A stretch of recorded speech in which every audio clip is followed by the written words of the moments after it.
la date aurait été fixée sans que les avocats ni les détenus ne soient informés à temps. Pour rappel, les accusés sont poursuivis pour attentat à la sécurité de l'État, constitution d'une entente terroriste et incitation à la violence, tandis que la défense insiste sur le respect des garanties d'un procès équitable. Poursuite des réunions régionales de la Fondation FIDE, l'organisation a tenu les 23 et 24 octobre 2 rencontres avec ses coordinateurs régionaux pour faire le point sur l'application du décret-loi numéro 20 de l'année 2022. Selon un communiqué publié ce lundi, les discussions ont porté sur l'avancement du programme d'intégration économique, la distribution des logements sociaux et la préservation de la mémoire nationale. À ce jour, 197 dossiers de prêts ont été examinés pour la création de projets au profit des blessés et martyrs de la Révolution ainsi que des victimes du terrorisme. Les préparatifs de la commémoration du 15e anniversaire de la Révolution figurent également parmi les priorités de la Fondation. Le Fonds de promotion du logement, créé en 1977, a permis de financer près de 65 000 unités pour les salariés via des crédits bonifiés pour l'acquisition, l'autoconstruction ou des lots de terrain. C'est ce qu'a fait savoir ce lundi le ministre de l'Équipement et de l'Habitat, Salah Zoueri. Depuis 2012, le programme spécifique de logement social a démoli environ 10 000 habitations précaires et réalisé près de 13 400 nouvelles unités pour les familles à revenus limités, avec 7 368 logements remis et 4 708 lots attribués. Par ailleurs, le programme Premier Logement, lancé en 2017 pour la classe moyenne, a bénéficié à 2000 familles, tandis que le Fonds national d'amélioration de l'habitat a accordé 1500 subventions pour un total de 5,5 millions de dinars afin de rénover les logements des familles modestes.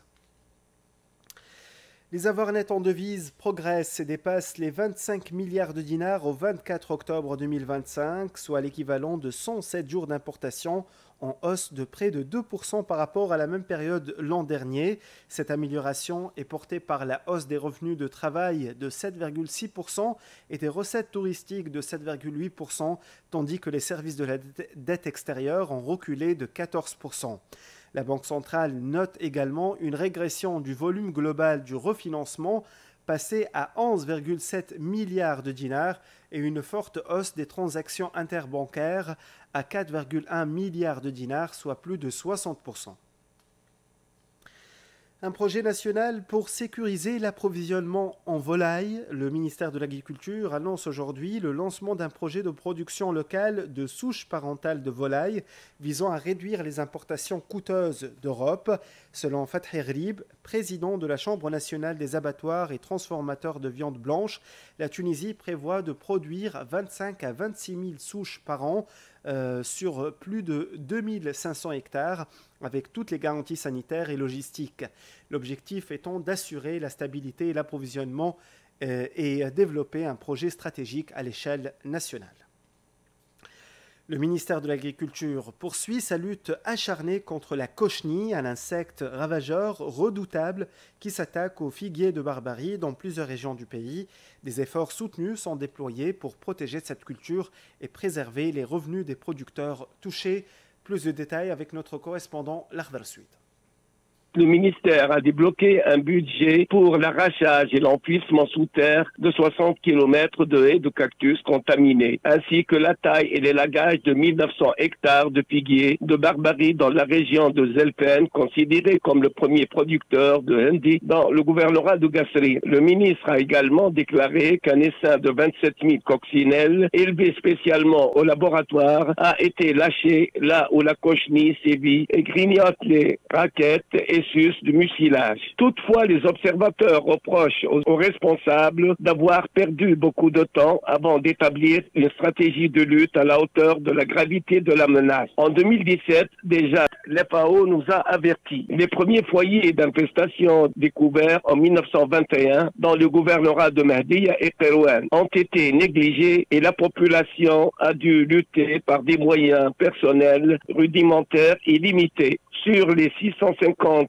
000 hectares de figuiers de Barbarie, notre patrimoine a perdu plus que 100 000 hectares. Le ministère de l'Agriculture s'engage à replanter toutes les superficies défrichées par des espèces résistantes adaptées au climat local.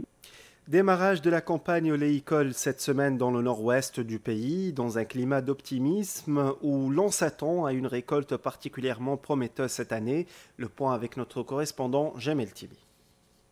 La cueillette des olives a en effet été entamée cette semaine, favorisée en cela par une maturité des graines et une préparation à toute épreuve des huileries qui ont bénéficié d'entretien et fait l'objet de contrôles stricts afin de garantir leur bon fonctionnement et le respect des normes d'hygiène, notamment en ce qui concerne le nettoyage des différentes pièces mécaniques afin qu'elles soient en harmonie avec l'opération de presse et de transformation des graines d'olive. Aussi a-t-on réussi à trouver la solution appropriée pour la question de la margine que les propriétaires d'huileries entendent valoriser dans le secteur agricole en tant que fertilisant. À un moment où tout semble baigner dans l'huile, surtout avec l'accord sur le prix de presse qui a été fixé et accepté par toutes les parties à hauteur de 190 millim le kilogramme, alors qu'un autre accord a été également mis en place pour respecter les normes de transport des ouvrières essentiellement, mais aussi pour la recherche de la main-d'œuvre à même de réussir la saison oléicole qui pourrait s'étaler jusqu'à la mi-mars en raison de l'abondance de la production. Concernant les prix, aucun seuil définitif n'a été fixé, mais le litre d'or vert oscille actuellement entre 13 et 15 dinars, avec des perspectives qui laissent présager une baisse des prix au fur et à mesure que la campagne oléicole avance, au grand bonheur des consommateurs qui espèrent cette année pouvoir profiter de cette aubaine pour acquérir leurs provisions en huile à bon prix. L'Université de Jandouba accueille dès aujourd'hui le Festival international de l'impact environnemental EcoFest UGEN 2025, placé sous le slogan « Agir ensemble pour une empreinte éco-responsable ». Cet événement s'inscrit dans le cadre des politiques nationales de développement durable et de sensibilisation à l'environnement. Le festival réunit étudiants tunisiens et algériens, chercheurs et partenaires socio-économiques autour d'ateliers, des compétitions et des projets innovants afin de stimuler la créativité, l'engagement citoyen et la préservation de l'environnement. Moudr El-Mejri, vice-président de l'Université de Jandouba, s'est exprimé à ce sujet au micro de Rajeb Lamara. L'Université de Jandouba vient d'obtenir la certification ISO 14001 et c'est une première en Tunisie. Donc cette norme internationale reconnaît les institutions qui mettent en place un système de management environnemental rigoureux axé sur la réduction de l'empreinte écologique, la prévention de la pollution, l'amélioration continue. Dans cette même logique, nous avons lancé la première édition du Festival écologique international EcoFest, et réunira les établissements de notre université, mais aussi les universités frontalières algériennes avec lesquelles nous entretenons une collaboration étroite. Ce festival s'articule autour de plusieurs compétitions thématiques, à savoir l'innovation numérique verte, donc applications et solutions technologiques pour la durabilité, l'agriculture durable et la bio-innovation, sport et santé écologique, éco-empreinte, entrepreneuriat étudiant. Donc l'idée est surtout de créer un espace de créativité, de sensibilisation où les étudiants sont au cœur de l'action et deviennent les véritables ambassadeurs du changement écologique. Les pharmaciens montent au créneau. Le syndicat des pharmaciens d'officine de Tunisie a décidé de ne pas renouveler la convention du tiers payant avec la CNAM pour 2026 et de suspendre son application pour les maladies courantes dès ce lundi 27 octobre. Cette décision intervient, selon le syndicat, en raison du non-respect des clauses de l'accord actuel par la Caisse d'assurance maladie. Les pharmaciens appellent à des réformes urgentes pour garantir la pérennité du service pharmaceutique et protéger le droit des citoyens à l'accès aux médicaments. Le Croissant Rouge tunisien de Bebhar organise à partir de ce lundi et jusqu'au 2 novembre une caravane sanitaire pluridisciplinaire devant le théâtre municipal de Tunis. Cette initiative s'inscrit dans le cadre de l'Octobre Rose et vise à sensibiliser à l'importance du dépistage précoce du cancer du sein, tout en proposant le diagnostic des maladies gynécologiques, de l'hypertension, du diabète et des examens de suivi réguliers. Des consultations gratuites sont offertes dans plusieurs spécialités, médecine générale, pédiatrie, cardiologie, dermatologie, gériatrie, gynécologie et pneumologie. Une journée sera également consacrée au don du sang. Les enfants au centre de la prévention, le ministère de la Femme et de la Famille lance ce lundi l'initiative nationale participative de prévention des comportements à risque sous le slogan « Enfants actifs, enfants en bonne santé. La campagne qui se déroulera jusqu'au 2 novembre dans tous les gouvernorats vise à lutter contre le harcèlement, la toxicomanie, la violence et les risques liés aux écrans et à l'espace numérique. Alissa Khoueja, chargée de la direction socio-animation du ministère de la Femme et de la Famille, au micro de Rajab Amara. Malheureusement, les indicateurs sont très élevés, que ce soit de la violence à domicile. C'est la famille aussi qui prend la violence une sorte d'expression. Aussi dans les écoles, aussi dans la société. Il faut dire que la violence, c'est un phénomène qui altère la vie d'un enfant. De ce fait, on a mis tout un programme, tout éducatif pour sensibiliser les familles, sensibiliser les éducateurs, de sensibiliser l'enfant en tant qu'acteur et en tant qu'agisseur pour réduire les taux de violence, certainement tout ce qui est les conduites à risque, à savoir tout ce qui est la violence, que ce soit la violence à domicile ou plutôt la violence dans la société. Aussi tout ce qui est les addictions aux écrans, à la consommation de la drogue. Tout enfant acteur est le porte-parole de sa santé en premier lieu, de son implication sociale. Ça va s'étaler sur toutes les régions de la Tunisie. Ça va toucher tout ce qui est les établissements de l'enfance, que ce soit dans les régions, dans les localités. Ces actions sont multisectorielles. Il y a le partenariat avec nous d'autres ministères, à savoir le ministère des Affaires sociales ainsi que le ministère de l'Éducation, ministère de la Santé, qui sont aussi des acteurs pour la protection de l'enfant. Petites vacances d'automne pour nos élèves. Dès aujourd'hui jusqu'au dimanche 2 novembre, écoliers, collégiens et lycéens profitent d'une semaine de repos avant le lancement du contrôle continu.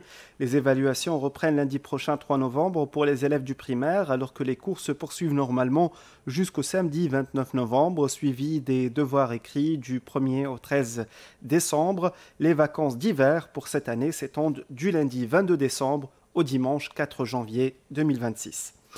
Le comité de la flottille tunisienne à Soumoud fait le point sur les dons pour Gaza. Dans un communiqué publié hier, le comité a annoncé que tous les dons en nature non acheminés vers l'enclave palestinienne ont été remis au Croissant Rouge tunisien. L'organisation a également décidé d'allouer le reste des fonds aux enfants de Gaza via l'association SOS Gamart. Le comité de la flottille tunisienne à Soumoud annonce également qu'un rapport financier complet sera rendu public dans un délai de 45 jours. Il réaffirme la poursuite de son action pour briser le blocus et salue le rôle de la Tunisie dans le soutien à la cause palestinienne. Dans le monde, nouvelle agression de l'ennemi sioniste à Gaza. Un drone des forces de l'occupation a frappé ce matin une ville de l'est de Khan Younes, faisant un martyr et plusieurs blessés graves parmi les civils. Selon l'agence palestinienne Wafa, les victimes inspectaient leur maison détruite lorsque l'appareil a ouvert le feu. Des tirs nourris ont également visé d'autres quartiers de la ville, tandis que des obus s'abattaient sur la côte de Rafah au sud de l'enclave. Depuis le cessez-le-feu le 11 octobre, au moins 93 Palestiniens sont tombés en martyrs par l'ennemi sioniste, selon le dernier bilan des autorités. Dans l'actualité sportive, résultat des 2 rencontres disputées hier pour le compte de la 11e journée du championnat. L'Espérance sportive de Zarzis s'est imposée sur la pelouse de l'Olympique de Béja, 3-0. Et à Bir Bouragba, la jeunesse sportive de l'Amran et l'avenir sportif de Slimane se sont neutralisés sur un score vierge 0 partout. Le reste des rencontres de la 11e journée est programmé pour les 29 et 30 courants en raison de l'engagement des 4 clubs tunisiens ces 2 derniers jours dans les compétitions africaine. Football toujours, l'Espérance poursuit sa route africaine. L'Étoile s'arrête aux portes de la phase de groupe. Les 100 et or ont dominé Rahimo FC du Burkina Faso 3-0 hier soir à Radès, validant ainsi leur qualification pour la phase de groupe de la Ligue des champions d'Afrique. De son côté, l'Étoile du Sahel quitte la Coupe de la CAF malgré sa victoire 2-0 face à Nairobi City Stars. Battu à l'aller sur le même score, les étoilés se sont inclinés au tir au but 6-7. Les prévisions météo avant de vous quitter. Le temps reste instable ce lundi avec un ciel partiellement à densément nuageux sur la plupart des régions. Le vent soufflera fort près des côtes et dans le sud où des tourbillons de sable pourraient réduire la visibilité, tandis qu'il sera plus modéré ailleurs et la mer s'annonce très agitée à localement houleuse. Côté température, les maximales varient entre 17 et 22 degrés au nord et sur les hauteurs, entre 23 et 29 degrés ailleurs, avec des pics atteignant les 34 degrés sur l'extrême sud. Ce journal touche à sa fin. Un bref rappel de ces titres. Audience reportée dans l'affaire du complot contre la sûreté de l'État. La Chambre criminelle fixe à la prochaine session au 17 novembre prochain. Le syndicat des pharmaciens annonce la suspension du tiers payant pour les maladies courantes dès ce lundi en raison du non-respect des clauses par la CNAM. Prévention des comportements à risque chez les enfants, lancement ce lundi et jusqu'au 2 novembre de l'initiative Enfants actifs, enfants en bonne santé. C'est la fin de cette édition, merci de l'avoir suivi. C'était Tarek Adrissi à la technique, Rim Trabelsi côté web et Ziad Mahjoub au micro. Bonne suite de programmes sur les ondes de RTCI.